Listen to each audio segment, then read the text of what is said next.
Kung noong September 21 na magkakasama tayo, nag-issue tayo ng warning sa gobyerno, itong November 30 na pagsasama natin, ultimatum na ito.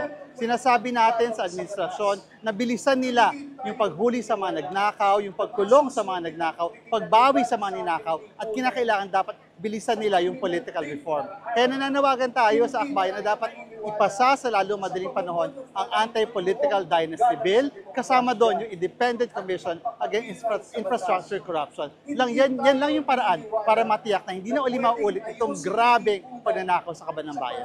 Sa ngayon kasi ang nangyayari, ang nahuhuli, puro mga sapsap tsaka mga diles, small fish.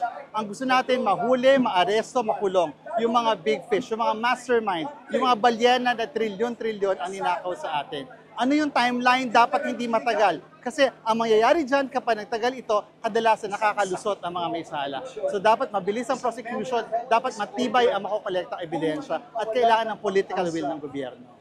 Kung may isang bagay po na hindi mananakaw sa atin, yun yung pag-asa. At alam natin yan bilang mga taga-Pasig, buhay na buhay ang pag-asa sa atin. Yan po yung magpapatuloy ng laban. Kaya nga ang dami pa rin narito ngayon. At sigurado ako kung may pangangailangan for us to come together again, hope will bring us here. Kung nawalan kasi tayo ng pag-asa, tatanggapin na lang natin na ito yung sistema.